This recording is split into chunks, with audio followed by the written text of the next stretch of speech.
I don't know if it was a mother or a grandmother, but My she's mother an initial passed woman. Yeah, earlier this it's year. a woman, and it's an 8, and it's a soulmate, Her and she's birthday's the 8th. chills all around my body, and she's saying I have to come in this session right now and be with you, Kimberly, and contact Tyler. 4th time this has happened to me this year. She's always coming at me. Yeah. And I get goosebumps every time. Hello, everybody. Welcome to another episode of the Immersive Podcast. And we are here with Kimberly Meredith, who is a medical intuitive medium. She's an author. She is a trance medium channel and goes by many more titles, but I figured I'd stop at 3 or 4 there. And welcome, Kimberly. How are you doing today? I'm doing great. Thank you for having me, Tyler. Oh, thank you so much for being here. And you're speaking to me from California today. Is that correct? Yes. Excellent. I always ask because I tend to be in a different place. And last podcast I did was in Germany, and now I'm in Paris, France. I have never been here before, and I'm kind of excited for it. So I'm also excited to be here doing a podcast. I've never done that either. Oh. Yeah, thank you again for being here. And just a quick shout out to the affiliate sponsors, Galactic Federation of Light Clothing. Link is in the bio. It's clothing for light workers. If you use the code Tyler33, you get a free hat. Shout out to Dotan and Tavel. There's an episode we've done with the owners of that company. I will link that in the bio as well. And of course, Gaia TV and Unified TV. And there's a link in the bio for Gaia, and there's a link for a free trial to Unified in the bio as well. No competition here. And that being said, we will get into a conversation with Miss Meredith. So, Kimberly, obviously you're a medical intuitive medium, which is something that we'll learn a little bit more about today. Do you want to, I've looked into your story a little bit, of course, and pretty unique way about you identifying and coming about into your, psychic abilities and paranormal abilities, etc. Would you like to kind of give a little bit of background on that and what happened before you started to identify that you had, some of the clairs and some psychic abilities and ability to channel and things like that? What kind of kickstarted that thing for you? Yeah, it was kind of mind-blowing in a way, but not, because thank you, Tyler, for having me here. I had paranormal abilities when I was little. I was born with my eyes that were blinking, and I would always do these unusual things when I was small, like rubbing my hands together and laying hands on animals and wanting to heal when I was very little. And I was always told to stop doing that from a parental figure. And my grandmother was encouraging it. And I was just, my eyes would flutter, and I would always see shadows going by, and I'd say, look at that. And I always had premonitions. I had a premonition that my great grandmother was going to pass when I was little. So it didn't completely shock me when my awakening had happened and my eyes started to blink again. The reappearance of the eye blinking and connecting to source. But I had forced myself at the young age of 6 years old. I sat on the bed and was told by a parental figure abruptly to stop blinking. And it was pretty harsh to stop this communication at a young age. And it was, so as a young child, I was already communicating with source through my young age and doing healings. I was healing animals. A dead bird was outside of our yard. I remember as a really young age, and I brought it to my grandmother and I laid hands on it. This is my healing abilities. And I was doing a healing on the bird, and it came back to life in front of her. How old were you when approximately were you when that happened? I was about 3 years old. Wow, that's pretty incredible. It's quite incredible. Yeah. And of course, for anybody who's not just going, oh, okay, anybody can just say that. Well, we'll get into a little more of that later with the scientific evidence-based medium stuff and all that fun thing. Answering your question about the NDE, to go forward a little bit. Yeah. I pushed it away and went into a normal life, pretty much. The normal life was going into helping people. I went into the nursing world. I went into being a nursing assistant. And then what happened is that when I was nursing, I went into the nursing world. One day never got my full nursing degree. I was going to nursing school, but I was a nurse assistant, which is pretty hardcore. on nursing floors. Still see, still see things. Yeah. Yeah. Yeah. So I was nursing and the nursing floors and helping people. And I was working hard, pretty hardcore on all these different floors. And I would go to, ICU, and I'd go to oncology. And I always was one of those nurse assistants that when they'd say, we're going to call the code, I would hear, no, they can make it. And I just would not, I kept hearing messages like they could keep going. I would say, no, we could keep going. Doesn't And then, have to be. yeah, yeah. And there was many times that I would go over to the families and say, I'm going to put a blanket over them and rub my hands together and say a prayer. And I'd put my hand over them and I would hear, I was raised in a diverse background. My family was Jewish and my mom was Italian Catholic. My Okay. father. Yeah. That's unique. Yeah. Talking about a little bit of guilt there. Do you think that played a lot into why I guess there was some encouragement to kind of suppress that kind of supernatural stuff, those abilities that you were kind of diving into when you were a young child? Was that a religious thing or? My mom and my mom had an alcohol problem, and she also just did not understand me and didn't understand the communication that was coming through. And I don't know if anybody really did then, and they thought I was having, autism issues or other types of things. And they didn't know why I was blinking. And they didn't understand what a star seed or a crystal may be, or somebody that Right. with that energy. And I would sit up, when I was in bed, when I was a little girl, and I'd say, oh, the door. I was already telepathic when I was little. And my mom and my dad was drafted when I was little. So she remarried my stepfather, and he was very straight laced. My real father was telepathic. Okay. So there was a family line there. Yeah. Yeah. When my dad came back from the war and I finally saw him, we would do telepathic energy frequencies together, and he accepted me. That's good. That's great. That's amazing. But going back from my NDE, what happened? I was already getting messages when I was a nurse assistant, but one day when I was at the hospital, I was getting messages and I would tell the doctor, no, this person's going to make it. So what started happening is I was experiencing some information coming in Of course. from source trying to come in, but I wouldn't accept it because I was told not to accept my gifts as a young child. Yeah, that's quite a complex to come over. I mean, anybody we all have complex psyches. I mean, there's definitely a lot to work through there, of course. Absolutely. But what's interesting, Tyler, is that what's meant to be is meant to be. Absolutely. And what was one day I was working, this was like years into my adulthood. There was a woman on a floor. I worked, my God, 10 years at UCLA Medical Center. Then I switched over to Cedars-Sinai. I was working on the floor, hard floors. I remember, taking people down to the morgue. I mean, Yeah. not easy working at a hospital. Especially in the major metropolitan, small town hospital versus Cedars-Sinai. I mean, Cedars-Sinai is a pretty crazy place. Yeah, absolutely. Yeah. So, and one day I was working at the hospital. This lady came over. She goes, do you want to work on a television show as a nurse? And I was like, Oh, what? And she's like, yeah. And I said, what would I do? What you're doing now, but you could get paid, funds and have some fun, and you might enjoy it. And I was like, I guess, but I don't really think that would be something I would like to do. And she's like, you might really like it.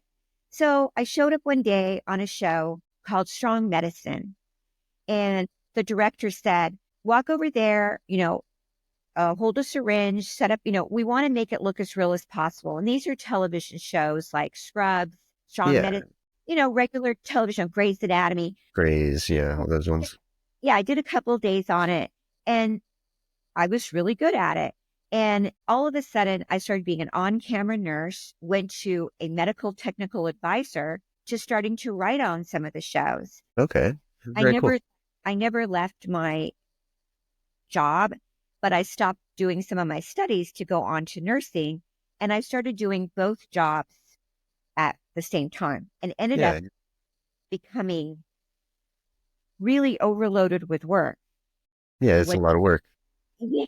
Oh my God. 14. People don't understand how much goes into TV shows. I did a little bit of I had a little bit of insight into a show that they were working on when I was in England, and I was like, it took a whole weekend to make 3 minutes worth of television. You don't realize how much goes into that stuff if you're not, on the other side of it.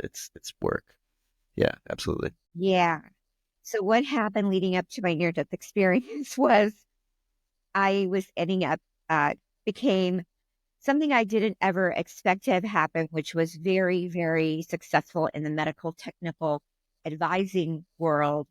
And it sped up super fast. And then I still wanted to be in the nursing world, which I loved. And then my grandmother, who I had a very close relationship with, my mother unfortunately lost her life very young, and my father both died young of tragic deaths. So my grandmother was everything to me. She got put in a nursing home. So what happened was that I was taking care of my grandmother in a nursing home. I was doing my full-time nurse assistant job, and I got my job of my life, which they moved me up to a assistant director, medical technical advisor, and writer on a very big hospital show.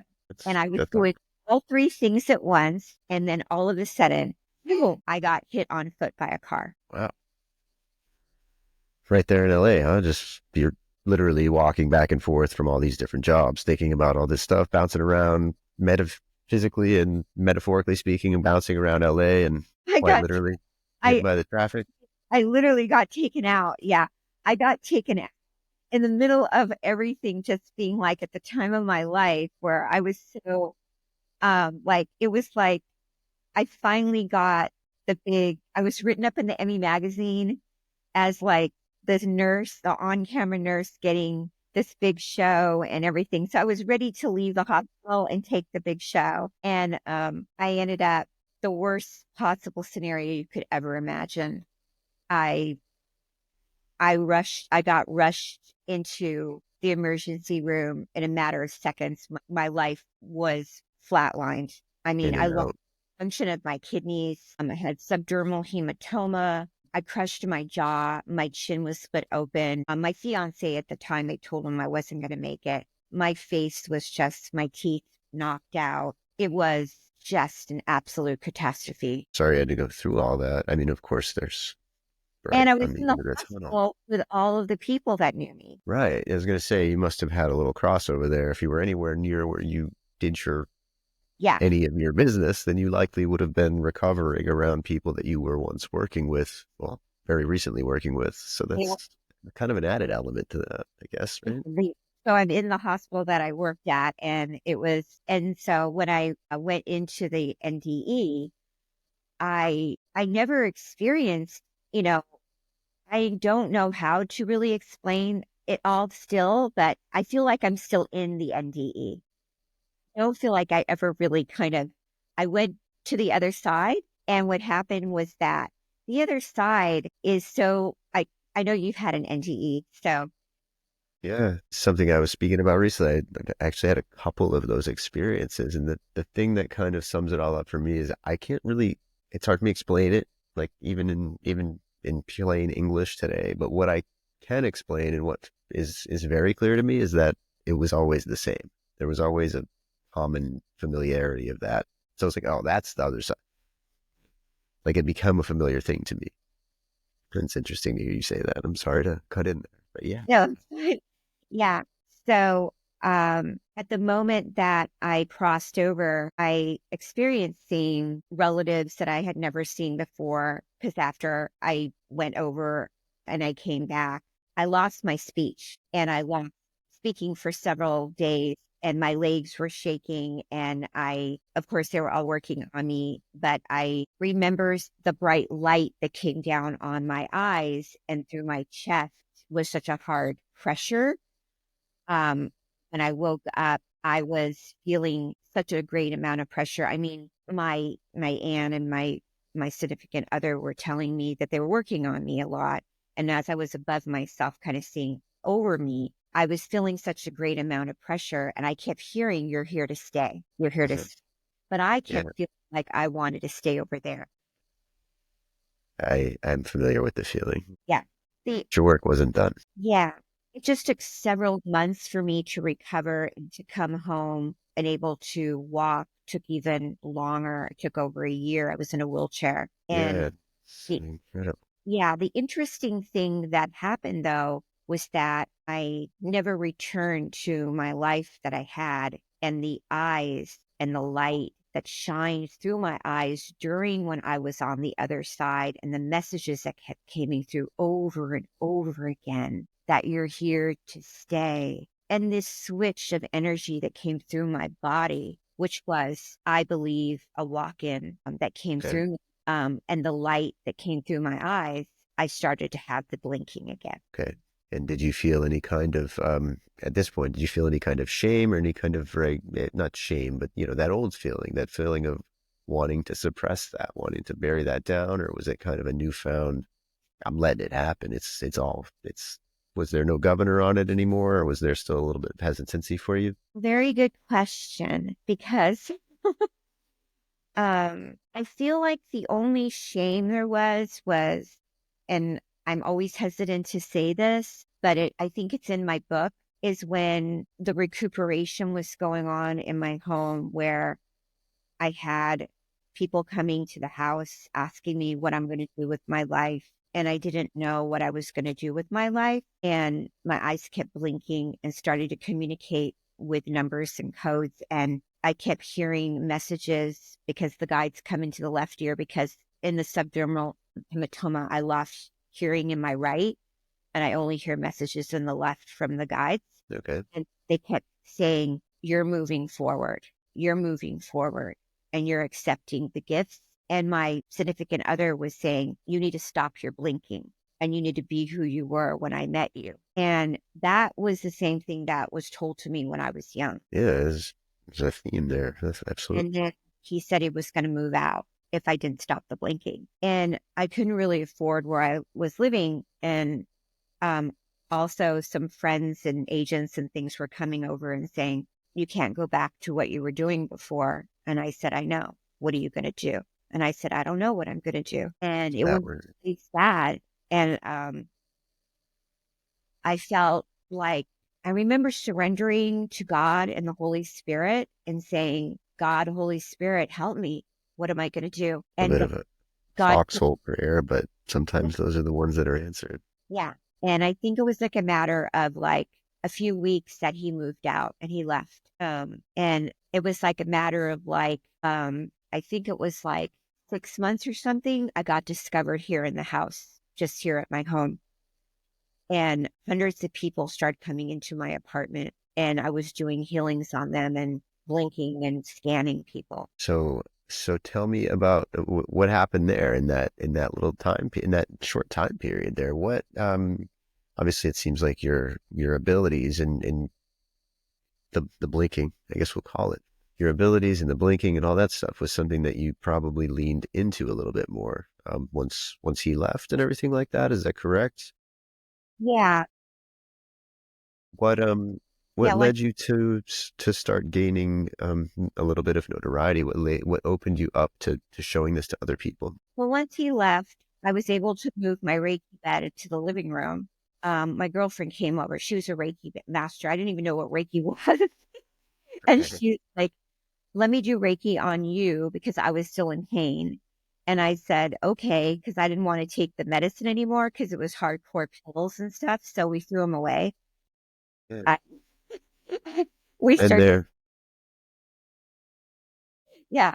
So we started doing Reiki on me, and I felt better from the Reiki. And then I said, I have, he, heat coming from my hands. And we started doing the energy from my hands, and my eyes were blinking. I started getting codes and messages from my eyes. I started writing it down on paper, what the messages were, and organically started figuring out what spirit was teaching me. And the agent that was my agent that I had before, that was working with me with the medical intuitive, he had been a ex football player, and he was working at gym in LA. And it started from there. And he sat on the couch and he said, how are you feeling? And I said, well, my predicament is this. And I said, but I'm doing Reiki with my hands, and I'm feeling better a little bit. I said, he said, well, I'm going in for surgery with my Achilles heel. And I said, oh, and I put my hand on his Achilles heel and I did a prayer healing. And a couple of days later, he contacted me and he said, I'm canceling my surgery. I feel much better. And I said, you're kidding. And he's like, no. And the prayer I did on him was the Our Father and the Hail Mary. And he said he didn't need his surgery anymore. And Incredible. he said he had been completely healed. And at the point, I remembered when I was little how I had did the healing, but it was so long ago. I didn't really think there was anything Yeah. going on. But Little time to connect the dots there, I guess. Yeah. he just kept saying over and over again, Kimberly, I'm completely healed. The Achilles is not hanging out anymore, and you're a healer. And I kept saying, Pierre, what are you talking about? He's like, I am healed. And I just didn't really connect the dots yet. And then my friend Katie's like, well, you don't have anything else to do. You're still at home in a wheelchair and you're not doing that great, but maybe you could do healings at the house and not charge anything. And I was like, all right. So we put the Reiki bed in the living room and he started sending me people from Gold's Gym. Okay. Yeah. So it's kind of like I'm blind. I don't really look at the person. I just scan them with my hands and my eyes are blinking and I go over the body and my eye will say, this is where something's not good. This is where something's good. This was back then. And I was kind of going over the body. So it was like a lot of people coming over and me practicing. And as I was practicing people, I was getting faster and faster. And then the guides were telling me, go in and heal people. And I would go in and start doing this thing called psychic surgery. And as I was doing so many people, I was getting better and better with the guides until one day someone came in, The Secret. She had produced The Secret. A producer from The Secret, the movie. And What's the Bleep? And they had said, that's exactly where I had a hernia operation. That's exactly where I had another person breast cancer. That's exactly where I had meniscus tear. They're confirming all of this stuff. Right. And over again. And I would be doing the surgery and going my hand, or there'd be a breast lump and it would dissolve off instantly. Like something, yeah, just thinking in real time like that. That's fascinating. Yeah. Yeah. And so for me, I'm just doing what they're telling me. So they'll say, go here and do it. And I just do what they say. And I would go across and just do what they say. And then finally, one woman, I was getting very low on money because I wasn't charging, called me from Virginia. And she said, would you like to come to Virginia and do an event here? And I said, doing what? And she goes, doing a fair. It was the first time I ever did one. And I said, okay, but I don't have a way to get there. She goes, I'll pay for your rent and I'll pay for you to come. And you're going to do this in front of people. And I said, but I like to say the Hail Marys to Our Father and lay hands while I pray. And she said, that's what Edgar Casey. I said, Right. who's Edgar Casey? And she said, he's a medical intuitive. You're a medical intuitive. And I said, well, that sounds great. I said, I'll go.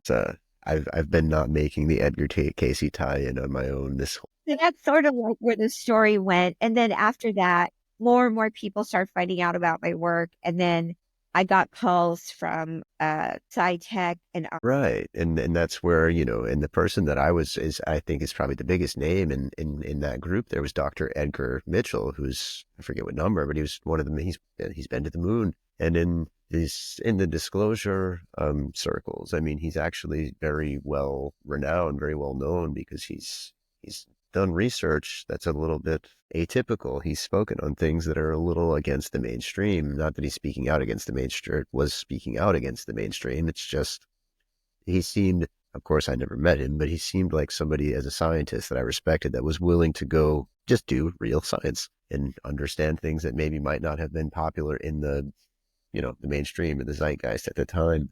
So that was, how long were you doing these, these healings for people in public and things like that before, I guess, some of these institutions like IONS and things like that started to, notice? And how was that first contact made from one of those agencies where they really wanted to actually study your abilities in an empirical sense? Great question. So everything just kind of organically happened that by the time I started getting better, were enough that I could fly without the wheelchair. I still was flying with wheelchair and recuperating as the guides were moving me into this dimension of being publicly known out of the house and moving into these opportunities where people would be seeing me work. It was a few, maybe not long. As we know, when the guides want you seen or the work to be known, they will move you fast after you go to the other side and come back, and they're sending masters or making the work known. So we're saying I got out of the hospital 2013, 14, 15. I went to Virginia in 15, 16, 17. 17, I was at the expos already being seen. So 17, I was discovered in 18. And look how soon we are right now. So Yeah, we're getting close. yeah. So I was in SciTech in 18. Okay. 19, 20, I was at Ions, and 21, 22, my book was published. So they're moving me very, very fast for my body to keep up with it. And it's fast spin for me to keep Yeah. with all the thousands of people I've laid hands on, and they are spinning this out fast. They saying by 2034 we'll have a full awakening and shift. The reason they brought me to Ions and SciTech and Norm Shealy, who created the Holistic Institute, I got to spend time with him before he crossed. He called me immediately to get me to his facility. Amazing. That's me, to get this work on the map. I feel it's very important before 2034. That's the cutoff. That's an important date. 2034. Okay. At the Los Angeles Conscious Expo, one of the producers, which was amazing, massive shift there that happened, I put her on the table and dissolved a tumor about that big off. With And that was the people public. there. Yeah, they like to do it in front of people. Yeah. Yeah, It has a bit more of an effect. Yeah, it's cool. they like to show the That's work. incredible. Yeah, Wow. show the work. But that's when the publishers were there too. Okay. And that book that that picked up a little bit of steam, can you want to remind the audience of the name of that book and where they can find that? It's called The Awakening to the Fifth Dimension. Yeah, absolutely. And it's of course available on Amazon and probably other shoot offs by sites and all that, but Amazon is certainly available. And what is your website called? Where can people find your information and things like that? By the way, while I'm on the topic of mentioning websites. Yeah, the guides channeled they wanted it to be called the Healing Trilogy. The The Healing Trilogy. Trilogy. Okay. Well, we'll make sure we link that in the bottom and everything like that. I was just thinking, well, I mentioned Amazon. I got to at least mention her website. Yeah, absolutely. So that's amazing. And was your book something that you channeled also? Was that something, do you remember writing that book? Is it something that's something you channeled in trance, or was it something that you consciously wrote, or both? That's a really amazing thing to ask me. So I started writing it in a recorder when I was home in my room recuperating. The guide told me to start recording the experience that was happening. And I wrote half of it in the recorder. And then I was on a radio show one day doing readings. And I got called from a publicist, and she said, I just heard you on the radio and you discovered breast cancer in a woman. Do you have a book? And I said, I have half a book. She said, can you get that to this agent? We need to see about getting you published. And I said, I'll see about that. And I had the most incredible experience with this man. And he decided to fly me to New York. And I went to New York and I met a publishing company, and we felt that this needed to get out. And we put the research, and I'm sorry, I'm emotional. No, it's okay. No Yeah. need to apologize at all. Yeah. So we put the research together to get this book out. Proud of you for, I guess that seems like that book coming out was kind of a full circle moment for you, a big milestone in a sense, almost, that moment where you got to share your gifts with the world and not just in front of people and at a, a conference or an expo here, but in, in a form that's going to, it's permanent. A book is something that's when published with it, the number and all that, it's concrete. Your work, some part of your story was out there. Was that kind of, am I kind of at least in the right spot Yeah. there? Yeah. It's so cool because not only did mainstream publishers put it out, but also what's so cool about it, and I'm like thanking them, is that it got picked up by Hay House, but also Macmillan and Penguin, but they published, which is Big so ones. so awesome, Miracle Healings. And they published things that normally probably wouldn't be published. And 9/11 firefighter is in there, breast cancer survivors, and they published holistic health practices. And I'm just really grateful. Yeah.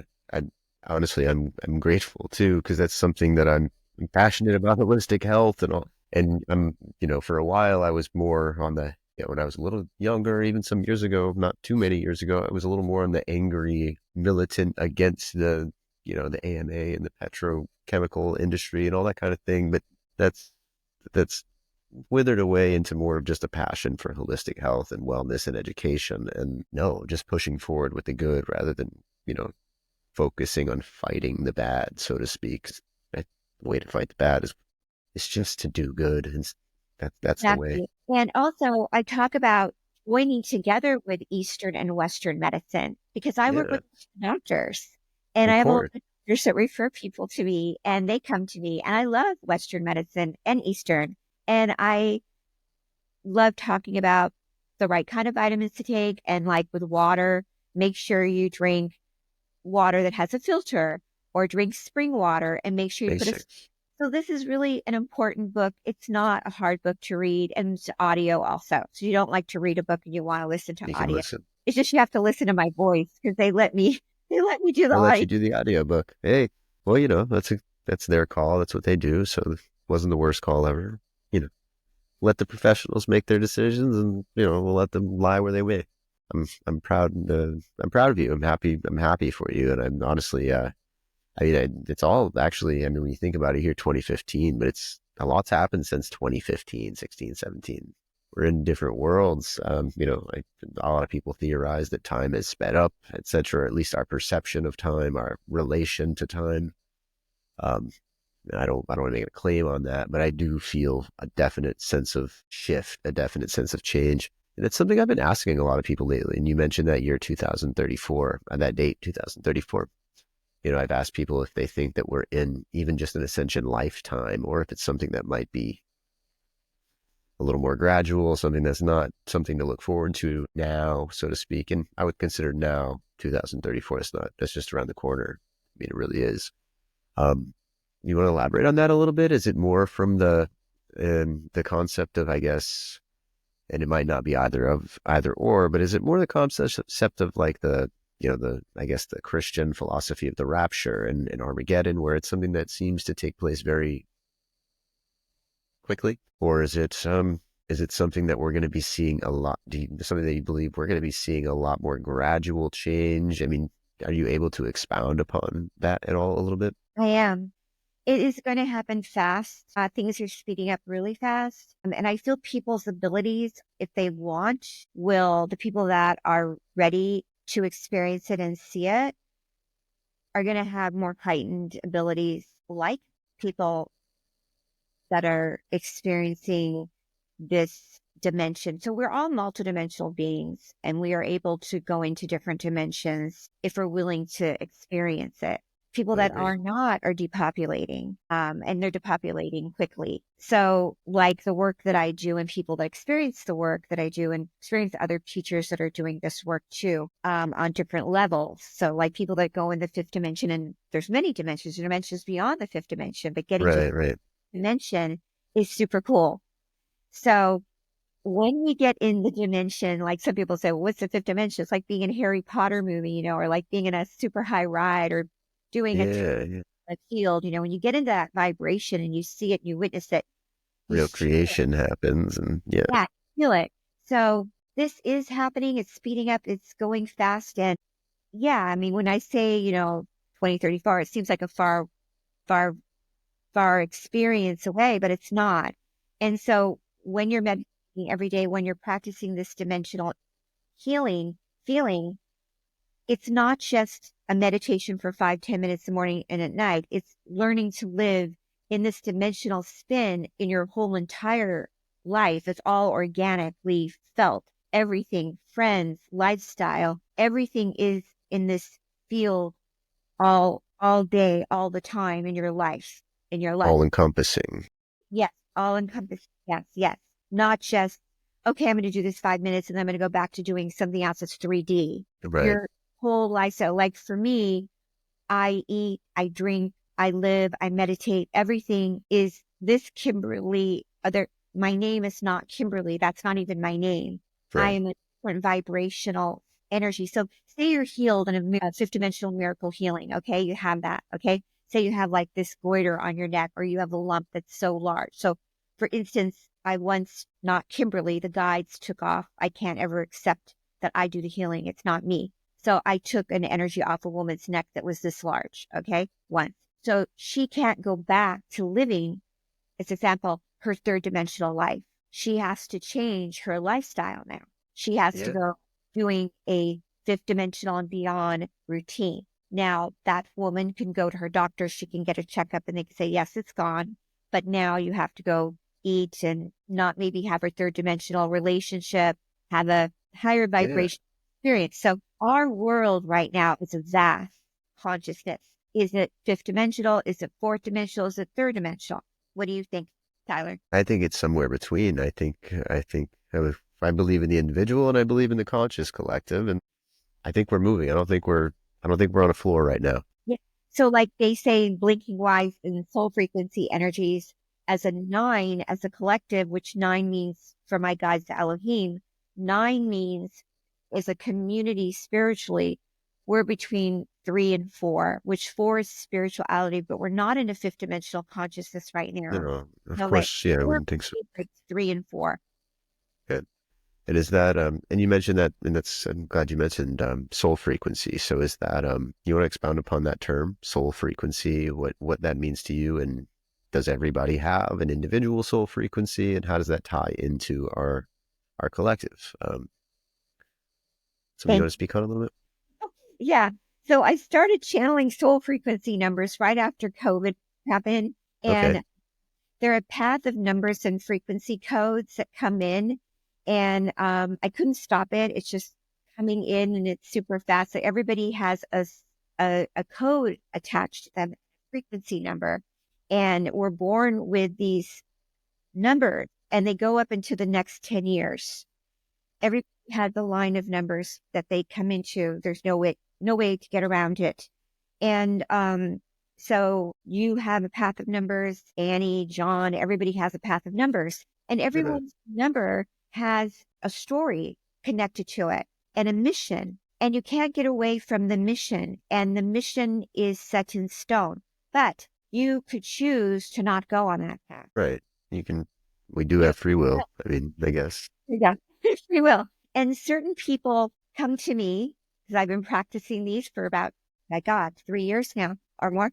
I know And it feels like when we say like that word, it's kind of like, it feels like it was so recent, but since COVID and during it, it's dragged on, but it's been a while. Yeah. Yeah. And some people meet significant others, they marry them and they're wondering, why am I not getting along or what's going on? You both have frequency numbers too together. And so people come to me and say, can you do my frequency numbers with my significant other? And don't know you at all, right? And I'll do their numbers together and I'll see why that's not working out too. Also, the universe has a frequency number. The house has a frequency number.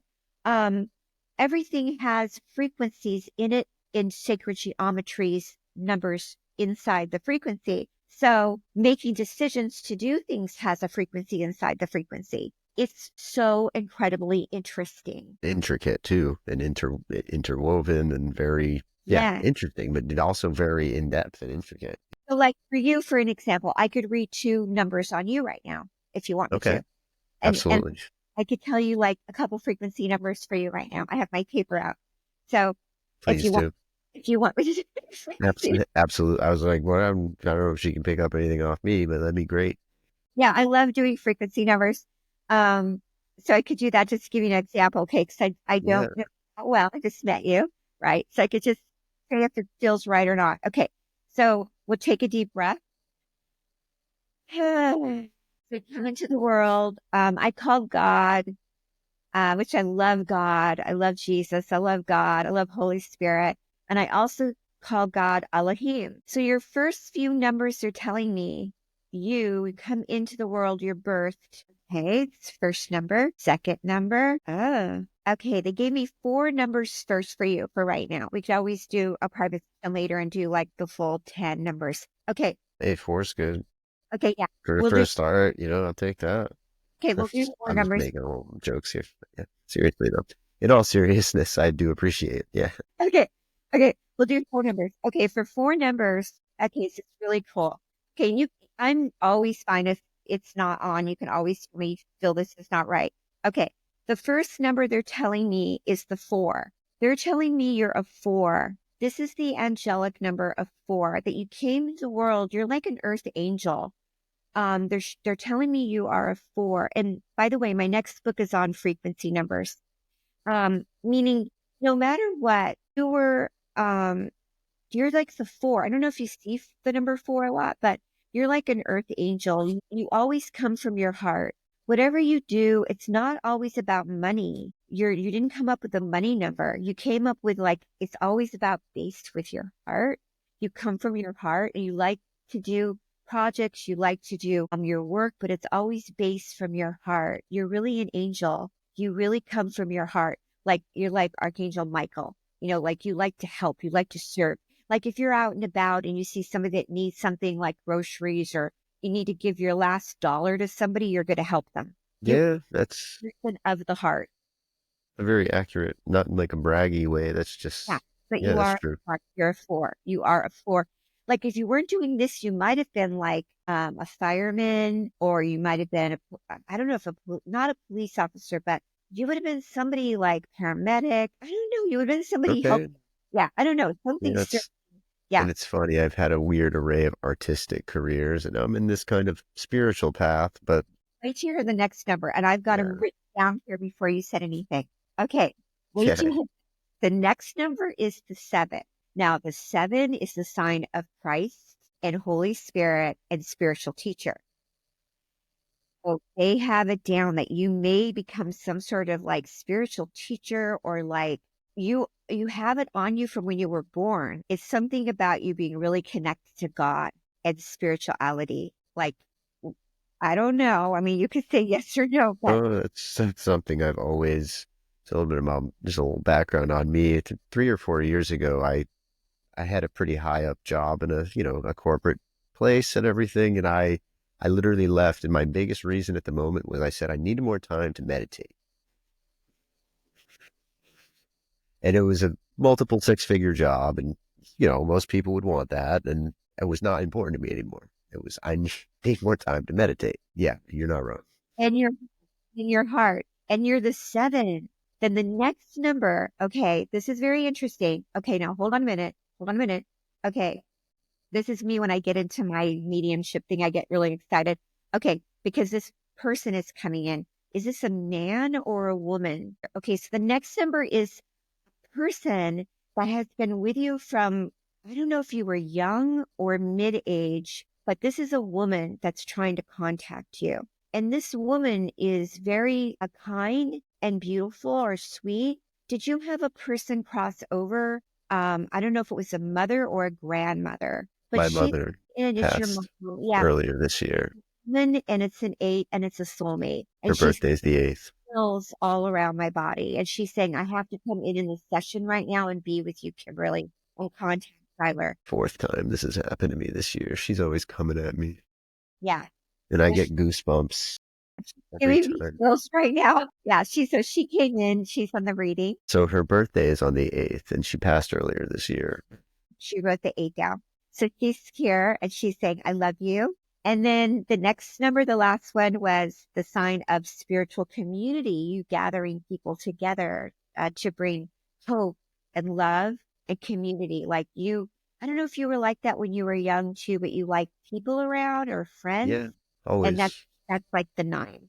Never much a recluse. Always, and it wasn't for me. It was always I want to bring people together. You're part of that. You're part of bringing people together as like that's a very good thing though. God loves that about you. Very positive, of course, but I would must say, even though how positive it sounded, I mean, it does sound very accurate to me.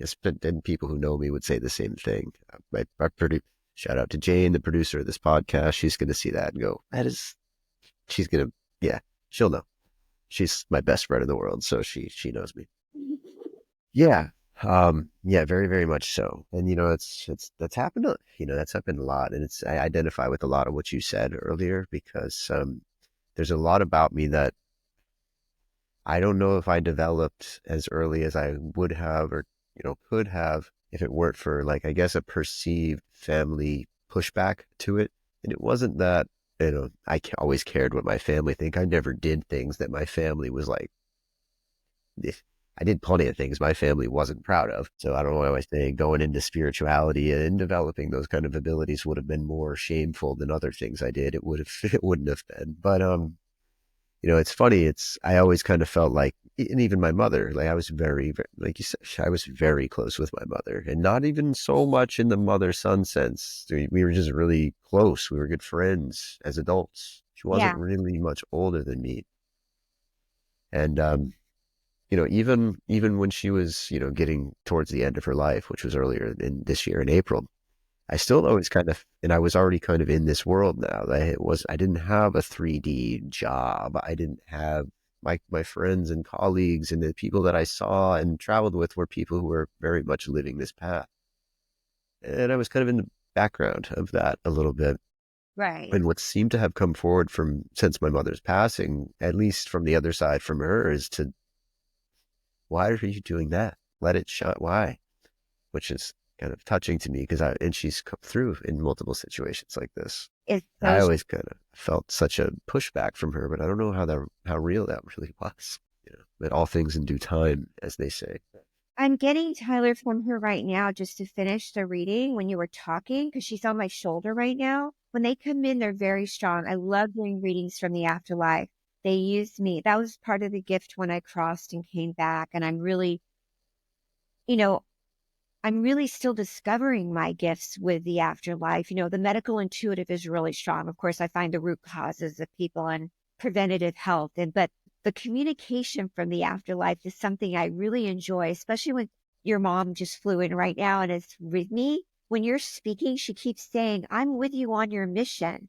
And she's showing me the number 10, which is so interesting because that's going into the next, I think the 2030. I'm not good at math, but I don't know That's if that, 10 years from now. yeah, she keeps saying 10. And she keeps saying also 11, which 11 is like going forward. I love the 11s. And I feel like she's your guardian angel. She's going like this. Yeah. So I feel like she's on your wings. And Ones and the ones and the fours have been the I feel, ones and the fours have been very synchronous to me lately. Something that I yeah, I feel like she's also saying she's like was with you before in another life and she came back again with you on this mission. makes sense. Absolutely. I Yeah. mean, yeah, she and I had a very unique, close, good relationship. But yeah, it makes Yeah. perfect I'm sense to really me. excited about this whole mission with you. You're on. Yeah, and I'm excited to meet you and hear about the mission that you've been thrust upon and that you are currently on. And I guess, if I have and I just want to say I really appreciate you doing, even with whether you call it a mini reading or a reading or whatever you call it, I appreciate you So using your gifts for a little bit of my benefit at this moment. So I appreciate you very much so. thank you. Yeah, I just go with the flow. I love serving and helping people and that's why I'm here. Yeah, and I think that's something that, if we're going by that 2034, number, I think that's something that by 2034 we all need to realize that's what we're all here for. That's the only thing we're here for. We're not here to, I guess money is a part of the old system, and I'm not here to bash money. People be like, Tyler, what are you talking about? I know I spent some money in my past too. I'm a hypocrite, sitting here talking crap about money. Money's not the energy anymore. It's just not. I think that's something that we're becoming all too aware of. A lot of people have become very aware of it, and the other people I think are less aware, but on the inside somewhere, it's just not something that's serving us anymore. Money's just it's just a monetary system is just an energy, and it's, you could say a form of energetic currency is what we want, and that could still, that's kind of, I've heard the argument, well, that's what money is.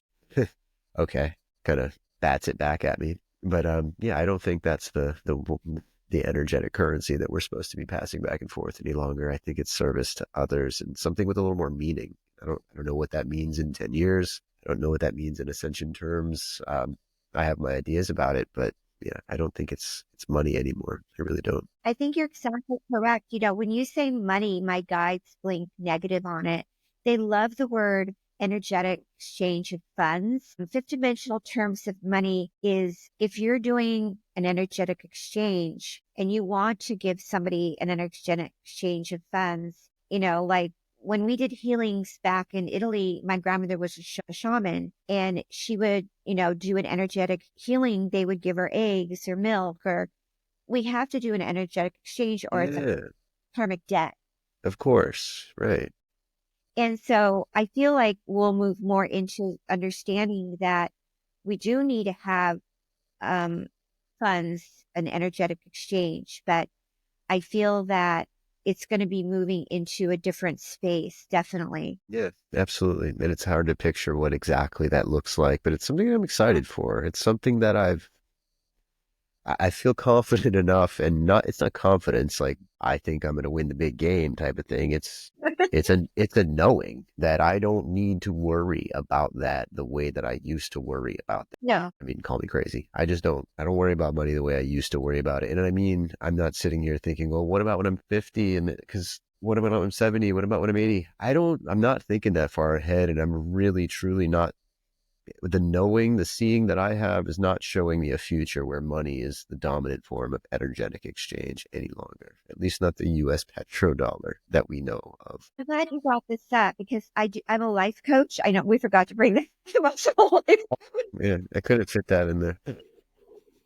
also a life coach, and we laugh so much. So, and a lot of people now, especially after COVID, have lost their healing centers or they've Yeah, been laid off. I mean, reality is, Google laid people off in many jobs. People have lost their jobs and now they're yeah, reinventing themselves. And hey, a lot of people are excited about reinventing themselves and doing new positions and stuff. And the exciting part about this is that they're doing more fifth dimensional jobs that they love, and they're looking at maybe making less money, but they're becoming more excited about finding their yeah. true abilities. Like I'm not doing something where I used to make maybe a lot more funds before in my career, but now I'm doing something that I In the really, same boat. uh, yeah, I love being a transcendental and a healer. And so I feel like what you're saying is so true. It's like our world will be based more on love and passion and a Meaning.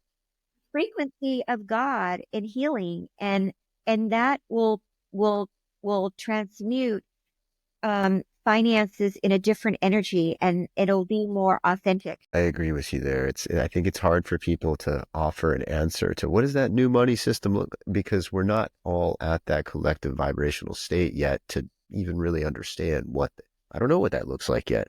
Kind of know what it feels like, and I understand but I don't know exactly what it looks like yet. And I think that's because I'm not quite, I'm not there. I'm not vibrating with that frequency just yet. Maybe it's not my fault. Maybe we all have to rise in that high tide together. Maybe it's not one person at a time. I don't know, but I don't want to, I don't want to be the one who knows. I want to be the one who helps. I want to be the one who holds hands with people into the new earth, whatever that means.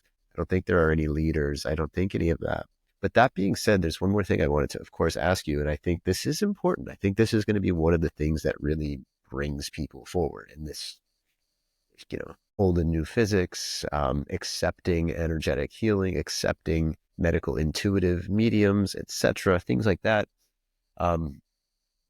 What was it? Do you want to touch on a little bit what they actually found when, IONS and those institutions did empirical studies on you? Just, for the audience, there was evidence as far as some of the healings that you did. Do you want to just kind of share a little blurb from that, at least so people can? Yeah. I mean, all of them are different. Every institute that I studied at have different studies. They're Yeah, all double blind studies of each one. Um, but each one of them is pretty much the same. I mean, a lot of what they do is they'll have a patient come in and they don't tell me anything that they have. So they will have me scan them and with my own technique, and they already know what they have going on in their body. And I go through their body and I will write down everything that I see that's going on in their body. And I go over the expectations beyond of what I find in the person. But what's different is that I do the healing on them. right. So I will often go through the body and do healing. So every specific organization had a different thing that had me do. Maybe one organization had me just doing wrist. But so if it's a wrist that I'm doing healings on, they'll see how many wrists went through and did healings on those wrists. How good Like was how the, many wrists were healed? Yeah, yeah. right. So all of them were. But Okay. on some examples, like with Dr. Sheely, he had me do readings on, 21 clients or 21 patients, but maybe only, all 21, they only knew that they had maybe lymph nodes or cardiac issues. I exceeded the expectations of knowing more than everything that was on there. Right. I that they had root canals. I knew that they had cardiac. I knew and then I did a lot of the healing. So in the book, it tells about how the lymph node was completely dissolved. And then like SciTech, I knew there was breast cancers and they have thermographies that show after the cancer is dissolved. So every test has, because of the way the guides are with the blinking and the scanning and how they go through the body, I just sort of go through with my scanning and I go through and I see maybe things that don't really even matter to them, but to my Yeah. guides, we pick out other things besides what they wanted to know. So like I'll go through and find we're very meticulous. So I'll find like cardiac and then I'll go Yeah. so I like just go through every single thing where maybe the human person, like you may go in to see a doctor and say, well, this is what's wrong with me. That's what's wrong with me. Or even a machine like an MRI or an Yeah. ultrasound. For instance, I get clients all the time. They'll say, I had a mammogram and it came out okay. And I'll scan them and I'll say, well, my eye, it's very tiny. I may say, well, my eye's still blinking on your breast. And they'll say, well, I just had a mammogram a couple days ago. They said it's fine, but my eye's still blinking on your breast. Right. So Yeah. that's the doctor and they'll have an ultrasound. Now that's an extra Another level. and they'll find a breast lump. Wow. So those things have really those are examples of things that have really happened, that there's evidence of and everything like that. That's absolutely, Yeah, that's what yeah. that's what So you do. right.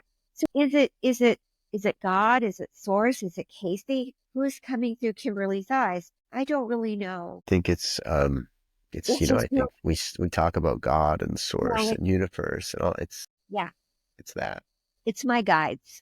And it's the higher beings and they all come Right. through and want to help save lives. So but it's not Absolutely incredible. me. I don't take credit. People say, oh Kimberly, you helped me. And my guide, this is the eye that says no. And this is the eyes that say yes. And so I don't take credit for any of it. I just honor that I'm able to wake up in the morning and help people. And I honor people that listen to the guides and go get the checkups afterwards. Yeah. Follow That are through. trusting it because it's not just taking the gift and the healing and what seems to be a one-off miracle and going, okay, it's really, it's taking care of it and trusting in it and believing it. And yeah, I Yeah, identify with that. Absolutely. Tyler. 100%. And then praying, I do the praying and the healing. Um, what do you have to lose to pray with the Holy Spirit and God? No, nothing. Absolutely. And, of course, I grew up in a Christian kind of Catholic tradition, not super strict or anything, but that was just kind of the tradition that I grew up in. Which I'm happy that I did because of course, God, Elohim, these are terms that people use, but, and I went through a phase when I was younger where I was kind of put off by those terms, that teenage, I guess, college, like intellectualize everything. I'm the smartest person on earth. I don't think there is a God. that phase, that spiritual sort of at least exposure to spiritual upbringing and even in the Christian sense kept me comfortable with that word. I've never been uncomfortable with it. And even though I personally use the word universe, that's the word that I use. I use the word universe. I use that most often. But I have no problem with the word God. I have no problem with the word source, Right. whatever, Brahman, Quanta, Prana, Vishnu, whatever you want to call it. Bhagwan. Yeah, I'm cool with all of them. You know, I think we're all talking about the same thing, or different elements of the same thing anyway. Love. Absolutely, love, 100%. So, Kimberly, thank you so much for sharing some of your story, a fair bit of your story here today with us. And I know I want to respect your time. Is there anything that you kind of want to mention? I know you have some workshops that we were talking about before, some things that you're doing right now that you're kind of excited about. Did you want to mention those? Anything you wanted to say before we ended the conversation? Is there something you wanted to mention to the audience about what you have going on right now? My gosh, I love being on here with you. I don't want it to end. You're amazing. It's just been so beautiful here. And I have a workshop coming up with the amazing Dee Dee Pfeiffer called Love is All We Need. It's a support group to help people that are going through grief or needing support in these times. It's a private group. It's starting January 11th. It's on my website, thehealing.com. And I'm here for you if you need me for anything. You can just reach me at thehealingtrilogy.com. Healingtrilogy.com, and that will certainly be linked in the bio, all that stuff. We really try to make it accessible and clickable. And all you need is love. That's great. Or is it love is all you need now? I'm sorry. Yeah, I think either one is fine. One of those. Love is all you need. All you need is love. 111, 2025. Yeah, that's awesome. And that's yourself and D Pfeiffer, Yeah, Dee Dee. of the Pfeiffers. Yes. That's awesome. That's congratulations. I Yeah. think we talked about that a little bit off air, and it sounds so. I suggest everybody check that out if you. Yeah. If you want to come on, you're invited. Absolutely, I very well may. It sounds very interesting to me, and it's not something that I'm not too proud to say that I'm immune from having experienced those things. I mean, can all use a little bit of support in those arenas, of course. Absolutely. So with that being said, Kimberly, yeah, I don't want to keep you any longer. I know you probably got clients or healings or something to do, but I appreciate you giving an hour or a little more of your time to speak with us here at the Immersive Podcast. And truth be told, I had a really good time speaking with you. The time went by that fast, Thank you for but it having me. was very good to catch up. I know we've had a few little scheduling mix-ups here and there. I travel, you're in California, all over the world kind of thing. It's fun, but it's always great when we can finally link up and have these conversations. You're awesome, Tyler. Thank you.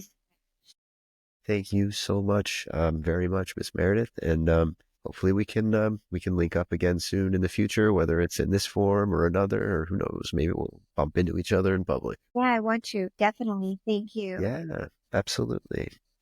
All right. Well, thank you, everybody. That's another episode of the Immersive Podcast. And we're really grateful for you being here. And if there's anything you want to know, reach out to the website. And of course, drop it in the comments, like, subscribe, share. We really like all that kind of thing. So thank you all very much. And a shout out to my producer, Jane. Jane, we love you. Thank you so much.